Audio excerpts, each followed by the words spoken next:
Pakistan peoples party ने एक बार फिर नून लीग को निशाने पर ले लिया। रहनुमा पीपल्स पार्टी फैसल करीम कुंडी ने इल्जाम आयद किया कि नून लीग ने हमेशा इदारों को सियासत में घसीटा है। नून लीग तासुर ये देना चाहती है कि इदारे उनके साथ हैं ताकि दीगर सियासी जमातें इदारों के साथ लड़ें। तंज किया कि बाकी जमातें इस वक्त बेसाखियों की तलाश में हैं। तहरीक इंसाफ से इत्तेहाद को खारिज इम्कान करार दे दिया। अहम बयान सामने आया है फैसल करीम कुंडी की जानिब से। उन्होंने एक बार फिर नून लीग को हदफे तनकीद बनाया है। चूंकि इंतखाबात करीब हैं, सियासी गहमा गहमी जारी है और इसी हवाले से गर्मा गर्म बयानात भी सामने आ रहे हैं।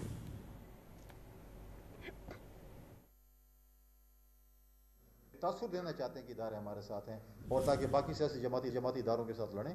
बाकी जमातें इस वक्त जो है वो बैसाखियों की तलाश में हैं। कभी MQM की बैसाखी, कभी बलोचिस्तान अवामी पार्टी की बैसाखी। चौथी दफ़ा भी ये जो है नज़रिया देना है कि आप सेलेक्ट होकर आ रहे हैं या आप लाडले हो। अपने एक लाडले को तो भुगत लिया जिसने तबाही कर ली, अब दूसरी तबाही की तरफ क्यों जा रहा है। अवाम के पास है पाकिस्तान पीपल्स पार्टी का कोई इरादा नहीं है कि वो PTI से इत्तेहाद करे। हमारा कोई न PTI के साथ राब्ते हैं न बैकडोर राब्ते हैं। हाँ, फ्यूचर में अगर नंबर गेम आती है उसमें अगर पार्टी लीडरशिप दोनों की अगर ये करती है कि अगर ऐसे कोई गेम बनती है तो फ्यूचर के मुतालिक मैं नहीं कह सकता।